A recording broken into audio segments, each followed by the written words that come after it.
Welcome everyone to a special Conservative Friends of the Commonwealth event. We have with us the Home Secretary, Priti Patel, and in doing a special introduction, we have our good friend, Bob Blackman, who's going to kick things off. Okay, thank you, Sunil, for that kind of introduction. And also to everyone out there who's watching our proceedings, whether you're doing so live or in a recorded manner, then welcome.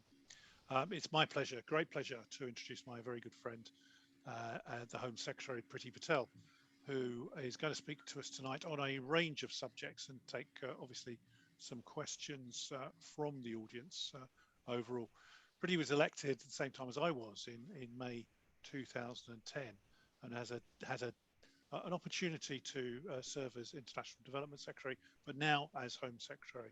That responsibility is an important one right across government, both in policing, on security, and all aspects of ensuring that the Home Office delivers, particularly on our immigration controls. Clearly, she's got a great background from the Commonwealth through her parentage and through her life in this country, and indeed often denigrated by some people because probably she's just like me, a robust individual who believes in speaking her mind, and she doesn't mind what people have to say about her because she's going to stick to what she believes in and deliver for the people of this country. So I won't take any more time. I'm looking forward to hearing Priti and indeed hearing her answer your questions. Thank you for that, Bob. I suppose I'll briefly start with how are you, Priti, and have you had a chance to enjoy the easing of restrictions so far? Well, Sunil, it's great to have the opportunity to join you all today. And Bob is a great, dear friend. So Bob, thank you as well for your introduction and your incredibly kind words. There's been not much easing of restrictions and freedom from my side, because obviously the work of the Home Secretary doesn't really stop. There is a lot. Bob touched on some of these areas in his opening remarks. Yesterday, positive day, really positive day for our country, and rightly so. I look back on the last 12 months and, this time last year, we were all seeing appalling things, weren't we? We were seeing the pandemic really affecting all of us. People, friends, family, people dying, just really tragic, really difficult time. So, we are in spring now, and it is nice, actually. It is heartening, thanks to everyone's endurance, taking the vaccine, of course, getting the jab. All of this matters a great deal. Heroic rollout program, which of course has enabled us to get back to living our lives. So I'm not going to say I haven't really done anything yet, because I've been working. I'm always working, and rightly so. But I do look forward, particularly from my perspective, to just seeing my mum and dad very soon. And I think all of us recognise that we've not been able to see loved ones for too long. And I think this is the moment where, we all look forward to just to sort of seeing friends and family all over again. I want to go back a few years and start to discuss about how you became involved in politics. Now, I understand you were a big Margaret Thatcher fan. Did she play a big role in you wanting to become involved in politics? Well, I think first of all, Margaret Thatcher was an incredible leader of our country. Look at what she achieved in the face of some of the most adversarial hostility. And, I'm not sure, current generations, today's generations actually realise what the state of the country in the 70s in particular, and even her own battle to become leader of the Conservative Party and then to become our country's first female Prime Minister. She was a reformer. She was a dynamic character, a force for good as far as I can see, in terms of the liberation and the empowerment she gave citizens and our country. So I've always admired her. And as someone that grew up and watched British politics in the 1980s, seeing some of the most iconic people in politics lead our country in the way in which she did, in the face of resistance, and that's institutional resistance in the state. People, much of the advice she was given as well, she was famously advised not to even deal with the Falklands, and lots and lots of other areas as well. She was the embodiment of national leadership, where she stood up for our values and she stood up for Britain. And yes, so she did inspire me, and I saw much of that. I also got to meet her and know her a little bit, and some of the people that served in her government as well. And they were people that were not faint-hearted. They knew how to bring about change. And so, you know, for me, I never actually wanted to become a politician myself. I've always been a grassroots activist first and foremost. I've spent more than 30 years at the Grassroots of our party, and I consider myself to be a grassroots activist first and foremost, because I do believe that, you know, to be the change that you want to see, you have to get involved at a local level to effectively be that force for good, a force for change. And, you know, should you then aspire to go further up, then there are lots of things that I think people can do. But, you know, having inspirational leadership, which I think our country has definitely had and saw in the 80s under Margaret Thatcher, you know, that basically sort of culminates into, you know, the conviction, determination, and why I suspect, you know, both Bob and myself are as robust as we are. We will take the views and positions that we do as Conservatives. We believe in holding up and standing up for our, you know, one nation Conservative values and beliefs, and we're big advocates of that.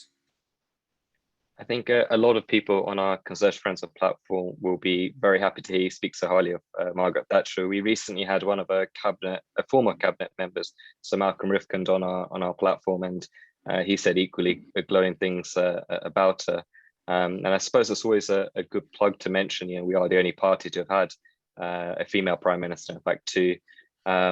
That said, what changes have you noticed in women in politics since you've become involved? And do you think we're making positive strides in seeing more women playing an active role in politics?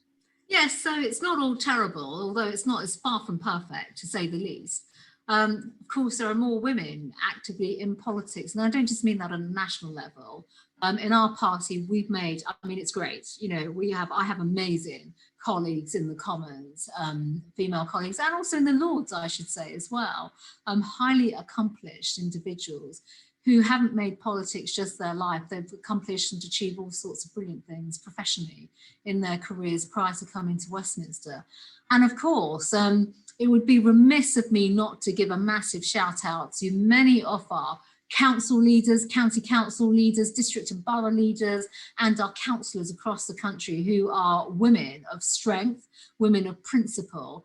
And now, to add to that list, we have more female police and crime commissioners, Conservative police and crime commissioners across the country. We made 11 gains the week before last. We've got some brilliant, brilliant new Conservative police and crime commissioners who I'm delighted to be working with.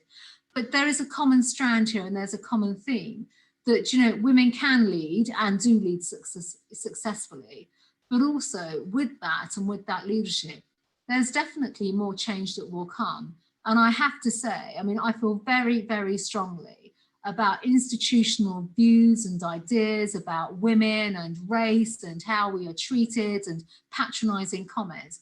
I still think, sadly, there's far too much of that in public life and in political life. Sadly, I see it even now, and it is not acceptable and it's not right. And, you know, I will continue to call that out. I really will. And I've definitely experienced that in my time in government. And we see that in public life. We see it across the board as well. And, you know, there is so much more that needs to be done. And importantly, it should never, ever put any elected political politician, councillor, MP off from standing up for what they believe in and getting on and doing the job that they were elected to do. I definitely want to hear more about the police and crime bill shortly. I think many of our listeners will have heard me use your name quite a lot with regards to the next topic, which is freedom of thought. I think especially within sort of ethnic minority groups, I don't love using the term ban, but non-white people, let's say. And Sure. Why I think I've been fairly vocal about yourself is that a lot of what you say and represent by sort of social definition, if you like, is almost wrong. You know, being a strong conservative Indian woman in itself draws a lot of criticism. But even more so when you don't necessarily prescribe to being the notion of being on the left or sitting on the fence. So it must seem like you have either really incredible levels of thick skin or real confidence in what you believe in. And that kind of leads on to my next question is, how do we get more sort of ethnic minorities, if you like, being more vocal about their support for the Conservative Party. I mean, there seems to be more non-white people who like voting Conservative possibly ever before. And I know shy Conservatives can be applied to everyone, but I think it's safe to say we're probably not as vocal as almost being often there's a sort of fear of being attacked maybe within our own community. So how do we almost combat that sort of stigma, if you like? Well, I think you've summed it up, Sunil, very well. I think instinctively, I say this just from an Indian community perspective, you know, we're not that forthcoming about speaking about our views publicly. I think we have to change that. I mean, first of all, I find some things just quite frankly objectionable. So applying labels to people is just wrong. I said this a long time ago, more than a decade ago. Even I think when I was selected for the Witham constituency, you know, I just basically would say, stop trying to pigeonhole me and stop trying to put a label on me. But, you know, the institutions across society seem to love doing that, and they love stereotyping, they love generalizing. It is wrong. And collectively, we should all say it is wrong. We should call it out. And linked to that, you've made a very, very important point. Yes, it is a fact. You know, and I'm, you know, Indian origin. I'm proud of my origins and I'm proud of my roots. And I'm especially proud of my community. But yes, I've always said that the Labour Party in particular always took ethnic minority votes for granted. I came into politics saying that, and I will not refrain from that at all, because they were too busy taking our votes for granted, you know, and going about and doing what they were doing. And then, of course, when we get elected, they want to absolutely vilify us for the views that we have. I get it all the time, but the left are wrong, you know, because I hold the wrong views. They think I'm basically not Asian enough, which is an absolute, I just think that's racist. It is an absolutely racist assertion and generalization that the left make. And that's the Labour Party, by the way, when I say the left, and all their associates. And I've experienced it myself. I experienced it in Parliament. I've experienced it in the House of Commons. And yet they're so prejudiced and so jaded in their views and their attitudes, they can't see beyond that. And yet they try to claim that they are the party that stands up for equality, etc. I've never heard so much rubbish, quite frankly, from them. They speak in an offensive way. They are incredibly racist. They generalize. And that is why I would argue we must speak up and speak out against those generalizations. Otherwise, they'll carry on thinking they have a license to operate, and they simply do not. And also, they do not speak up. They do not speak for us. I think something I said recently, we did a talk at Oxford University, and it was something similar, which is, you know, the notion that because of my skin color, maybe because of my surname, I should think a certain way, to me is more racist than any racial slur that you could think of. So, and a good example, which kind of leads me on to my next point, is I remember recently discussing, I think, your immigration policy not too long ago on the BBC, and we saw, quite frankly, horrific headlines, which was about abandoning your roots, your grandparents, all this kind of topic, subject matters. And, you know, I don't think our listeners need to know, but, you know, generally when there's a labour shortage, you relax immigration laws. That's, you know, the 40s during the 80s. That's when my parents came in, and I'm sure there's a number of people similar. And as a country becomes more prosperous, you know, restrict immigration. And, you know, let's debate the policy. You know, that's a fantastic, you know, it's a great argument. Let's look at logic and facts. But no, instead, I think you received incredible levels of personal abuse. And I think it's almost crazy that a London-born Home Secretary is under no obligation to create a liberal immigration or asylum system just because of our own family's migration history. So I want to ask, how do you deal with this sort of abuse that you receive, and can it be overwhelming at times? Yes, so I think first of all, the examples that you've just given, particularly when I launched our new plan for immigration, to be quite frank, we should have done more to actually complain against the media organisations that were helping to promote all these kinds of dreadful, it's abuse, it's offensive, and it's racist. It is absolutely racist. So I think, you know, there's always more that can be done and should be done there, again, calling it out. The other point to make, though, is that when organisations and individuals and media outlets and political parties start to indulge in such offensive racist slurs and attacks like that. It just tells you that they're not at all interested in pursuing the arguments that are being made. And I see that too much. I experience that all the time. And absolutely, when we launched the new plan for immigration in March, that was definitely what I saw, and I still get a lot of that. But you've asked how you know, what do I do about it? I mean, they'd love me to just sort of break down and sort of say this is intolerable and give up. And that's why they do it, because they do it to try and make you feel absolutely awful about yourself and grind you down. And I'm not prepared to let that happen. And that's why they just you know, the amount of groupthink that takes place, the mobilization of hatred and the level of attacks that come my way, it's all orchestrated, because they do it to try and, you know, almost break me down. And that's wrong. That is absolutely wrong. It's bullying, it's intimidation, it's harassment. But, you know, they think it's okay because, of course, I'm the wrong kind of Indian person. And that is just absolutely wrong. And I bring it back to the point, this is exactly why we have to stand up and confront this and call it out. I think there's so much hypocrisy there, and I think it's safe to say, you know, you're probably up there in terms of receiving the most abuse from the far left and woke social media. I mean, I know we must take what we see on social media with a huge pinch of salt, considering when you look at the last 2019 election, the top 4 trending hashtags were all anti-Conservative and pro-Labour. Obviously, the result was Labour's worst election since 1935, and us Conservatives getting a massive majority. That said, there is a far left movement in the UK. It's hard to tell if it's growing or if it's just getting louder from the same people. Do you think we as Conservatives can do more to try and reason with them, or do we accept that there will always be a sort of intolerant group of people who won't listen to reason? Well, I think you're speaking in particular about sort of the amplification through social media.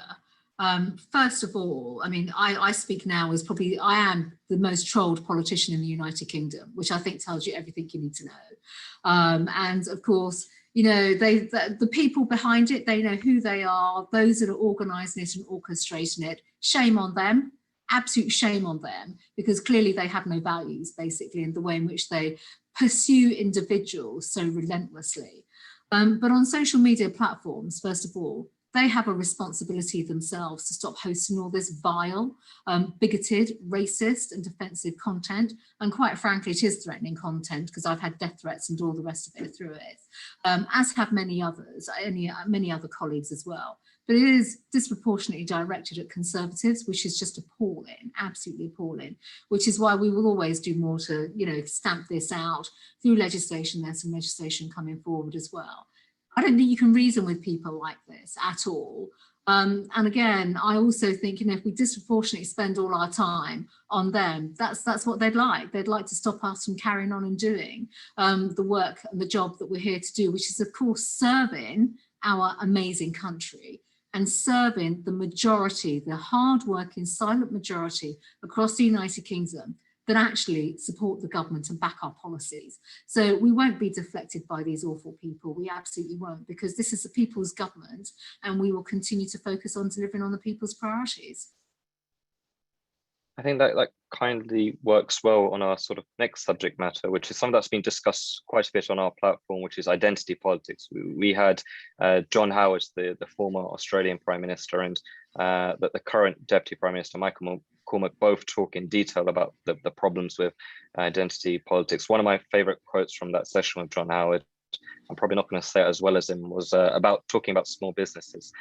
He said politics for him was a platform to appeal to people no matter where they come from. And he used an example of small businesses, which appeals to men, women, Indian background, Italian background, Middle Eastern background, anyone and everyone. And his kind of concern now, which is what he's seeing in particular from the left movement, is this: you almost identify the identity first. So you identify the profile of whether it's Indian, a black person, whatever, and then you try and create policies for that section of society. You could argue our current Labour opposition are pursuing a very similar identity style politics focus with their gestures and actions.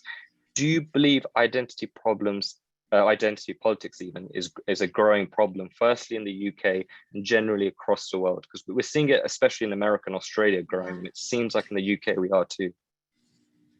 Yeah, I think that's right. I mean, we are seeing it across America, famously so. No question about that. I mean, politics should be for the, the public, basically, in terms of delivering for them. And I also think it's so linked to the leftish movement as well. Absolutely trying to divide people rather than trying to bring people together, bring countries together and actually serve the silent majority. It's divisive politics, and we're seeing that. We are seeing that across the world. I think it's fair to say it's become standard practice for the Labour Party in the United Kingdom. We also see it, within the nationalist cause as well. And that's not helpful, because at the end of the day, it is the silent majority that, want to be heard, not a vocal minority that want to sort of, pursue certain agendas and identity politics and issues and causes of that nature, which can effectively, if governments end up yielding and bending to them, could absolutely move the government's agenda in the wrong direction. We're not like that. We're sticking on the priorities, our manifesto commitments, and the priorities that effectively got us elected, because we want to deliver for the British people. I think you cover that quite well. I want to talk about the fantastic police and crime bill that you proposed, and it's something that, again, something we've talked quite a bit about on this platform, is policing. We felt like the police recently, especially on social media in general, kind of platforms, have been receiving quite horrible abuse, and we're seeing it in some of the protests that have been going on recently, what they've been subjected to, and some of it, you could argue there's bad people in society, whether they're accountants, lawyers, doctors. I mean, there's doctors who every year across the world get sent to jail for, deliberately killing patients. We don't go to hospitals hurling abuse at doctors, shouting defund the NHS. But it seems like it's okay to do that to the police now, because that seems to be a common theme that we're seeing. However, we now have the introduction of your new police and crime bill. It'd be great to hear more about that and ask some of our listeners to hear the sort of gist of that. Yeah, no, absolutely. Well, thank you for that. I mean, it's not all right. It is absolutely not all right to abuse anyone, and it's certainly not all right to abuse police officers. I mean, I've seen in my time as Home Secretary just the most appalling abuse of our police officers. And I don't even want to share the graphic details of an officer who was nearly blinded about 3 weeks ago through violent protests. I mean, it's just horrendous. And the thuggish minority, and they are thugs, they should feel the full force of the law for the assaults and the abuse that they dish out and perpetrate. And that is just one component of this Police, Crime, Sentencing and Courts Bill, where we are going to put into law a police covenant. Amazing that we haven't had a police covenant before, but I have said, I went into when I became Home Secretary, I said we're going to bring a police covenant forward, and we've done all the work and we've developed this now.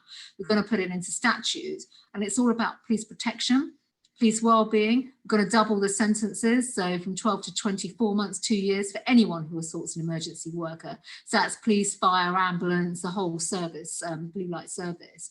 But within this as well, there's much more we need to do in terms of giving police powers to tackle areas of policing, crime, criminal justice system that is a little bit outdated. So giving them the support that they need. Protest is a very good example. We saw the most appalling protests at the weekend, where people not only assaulted police officers, but we saw racism, and anti-Jewish rhetoric on the streets of our great capital city.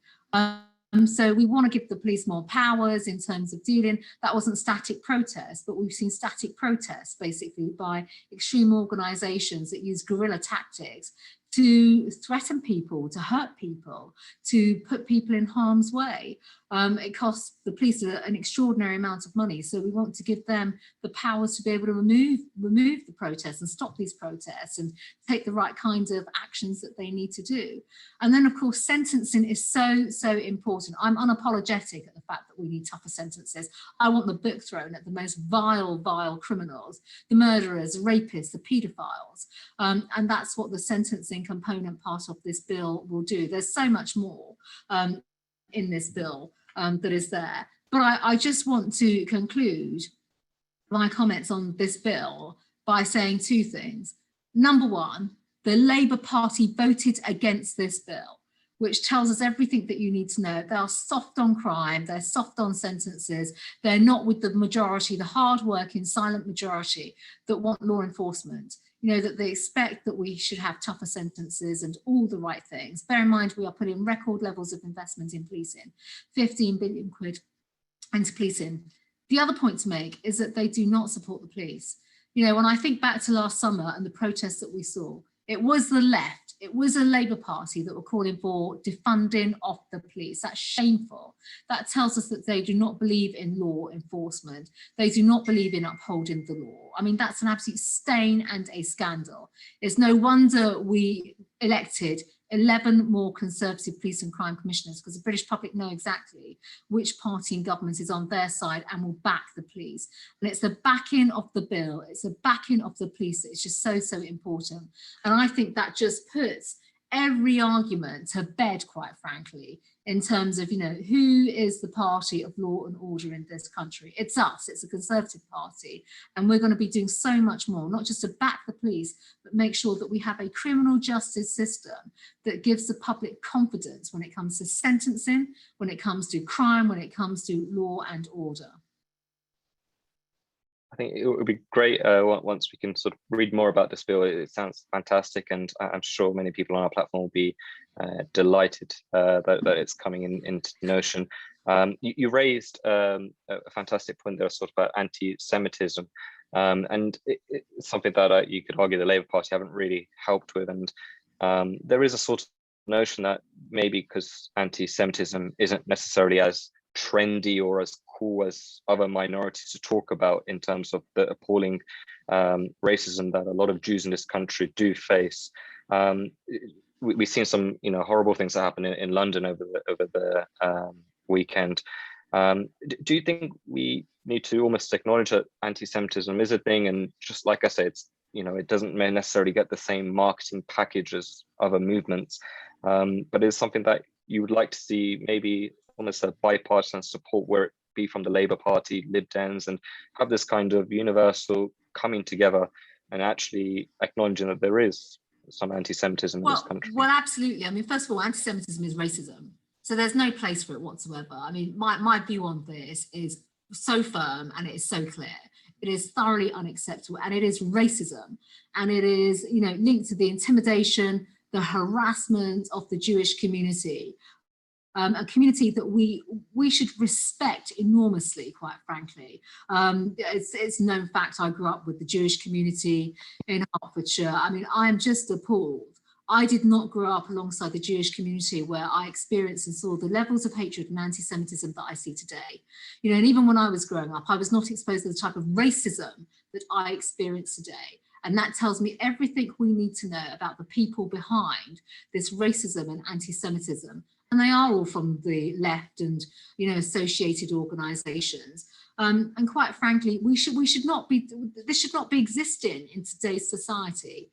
And so the people that are responsible, quite frankly, should be held to account.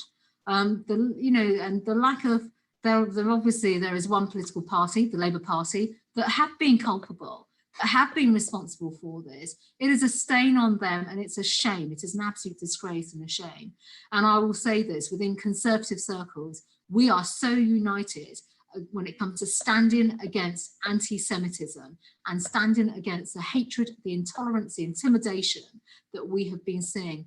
And also, I would add, the physical assaults and abuse that the Jewish community have been enduring. It is an absolute disgrace, it really is, which is why I will always say the police need to deal with this. The police absolutely need to deal with it. They need to find the perpetrators, they need to prosecute them. And then alongside this, as I've already said, I expect the social media companies to take action. I expect them to support the police when it comes to helping them to put the evidence base together so that the police can take action and the right charging decisions. This is absolutely unacceptable. And we as Conservatives will always stand with the Jewish community against hatred and against anti-Semitism and the racism that we've seen. I think it leads quite well to a positive, if you like, story in the recent weeks, which was probably the election results that we saw at the start of May across the UK. We saw massive Conservative gains across the country. What were your sort of post-election thoughts? Was that very much what you sort of expected? I can imagine it was a happy reaction, at least initially. Well, first of all, the result is the results that we achieved is effectively the result of everybody's hard work. I mean, we should never lose sight. You know, I spoke about the grassroots earlier on. That's our party at the grassroots. That's our campaigners. That's our candidates who worked incredibly hard, supported by our party at the centre and the infrastructure around. I'm really, really proud to have campaigned for our police and crime commissioners and also many other Conservative council candidates around the country. And I pay tribute to all of them. I made it quite clear on the crime front, I need more Conservative PCCs to work with. This whole issue that we saw of Labour PCCs who were just appalling, independents that were not representing their local constituents effectively as well in a robust way when it came to dealing with crime, antisocial behaviour, all the issues that blight communities. This is now a new chapter when it comes to our police and crime commissioners who will be working alongside a Conservative Home Secretary to get crime down. That is our objective. We've got plans for crime, we've got crime strategies. I expect more work. I expect our chief constables, our commissioners to deliver on neighbourhood policing, building confidence around policing and delivering against the crime issues that obviously blight communities. So we're robust about that. I am. I went into the campaign saying this. I've spoken to the candidates during the campaign. I've spoken to them since. They are elected and they're elected to deliver. So I'm really proud of them, but the hard work starts now. It really does. We are absolutely committed to getting crime down and it'll be a joint effort. We are one Conservative team and this is what we will be doing over the months and years ahead. I think that leads again also quite well to the Commonwealth, being a Conservative Friends of the Commonwealth platform. Unsurprisingly, we're going to ask a Commonwealth question. What do you sort of see for the future of the Commonwealth? Do you think it will play a big part in global Britain? Well, the Commonwealth, of course, I think it's deeply in our hearts for all of us. And I don't mean that in a sentimental way. It's part of our DNA as Conservatives, and it's actually part of our DNA as the United Kingdom. Leadership of the Commonwealth, clearly, but also with Her Majesty's leadership, the strong ties, historic roots that we have established are just phenomenal. So in terms of the future is incredible, quite frankly, partly because, we've left the European Union. We are able now to forge, I say this with, a degree of gusto, we can forge ties in a way in which we were almost pushed back from over the last 40 years or so, because we were restricted. So those shackles have gone. And this is now a time to, I should be careful in my choice of words, one day coming out of, the new restrictions being lifted. But this is our moment to embrace all Commonwealth countries in a way in which we build greater open links. We strengthen our people-to-people ties, which from a Home Office perspective is just so important. Look at the work that this department has done with India, for example, in the last few weeks, very publicly, on people ties, on the Living Bridge, on mobility, all the stuff that we've not done before. We should ask ourselves, well, we don't need to ask ourselves why, we know why. That was all restricted. But that is our future. The future is a positive one on people, trade, economy. I also think in terms of women, girls, skills, empowerment, just so many areas where, the Commonwealth will continue to not just grow, but I think flourish and show the Commonwealth as a united force for good in the world, which means that, there is, I just think this is going to be a great era of opportunity for us. Unsurprisingly, I agree. Being a part of the Conservative Friends of the Commonwealth. I think you kind of touched on it there, and I was going to bring this up earlier, was I think one of the things I think many people love about Boris is that honesty and not so much being so bothered for kind of political correctness. And it seems like every day that there seems to be a new phrase or words that we shouldn't say, and often as Conservatives, we tend to be the ones who are blamed. And despite being, I think, relatively young, I find myself looking up things I shouldn't say, or words I can no longer say, or no longer it's okay to say on social media. Do you think political correctness is a bit of an issue today in the UK? Well, I think we all have to express ourselves conscientiously, you know, and I think I'll be very candid, in politics, that's just a fact of life, it really is. But actually, if I can just say something, because you've mentioned Boris, I mean, he's an incredible leader. He's absolutely an incredible leader of our country. You know, and I think we all pay tribute to the way in which he's led us through the pandemic, no doubt about that. But also the human touch, because in politics, you know, you've asked about political correctness. Well, actually, people want to engage with a politician that is authentic and they can relate to. And I would definitely say that we have that. No question about this with Boris. And that resonates in his, obviously, with the leadership that he shows. But it does come also to the heart of your question. You know, the public express themselves in various ways and means, and politicians, you know, also do. In a way in which connects with the public. So I think we shouldn't be hampered.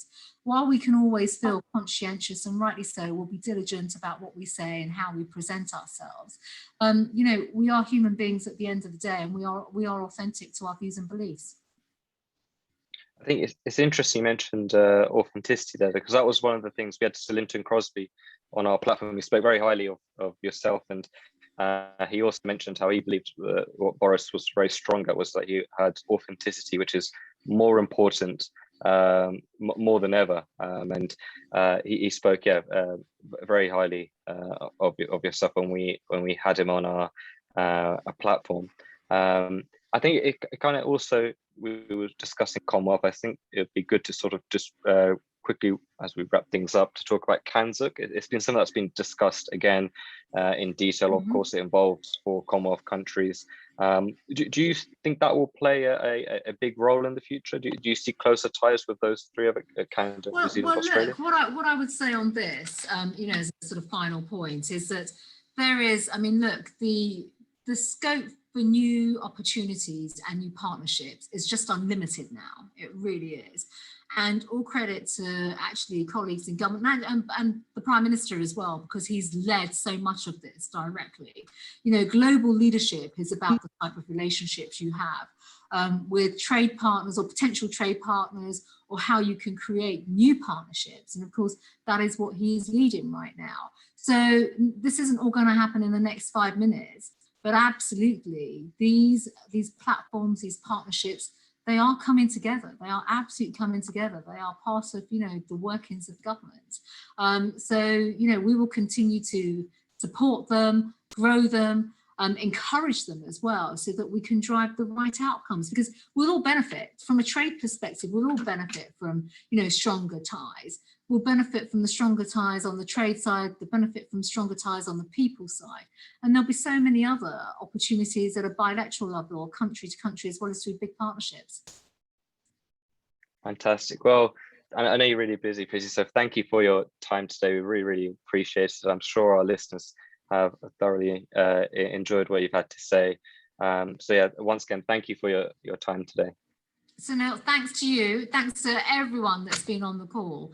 And I think more importantly, thank you for all your support that you give us as well, that enables us to do our jobs. You know, I know you're all out there campaigning and have been, you know, working hard, as I said, at the grassroots, because it's that hard work that pays off and helps us to deliver the results that keeps us going, basically, as a party in government.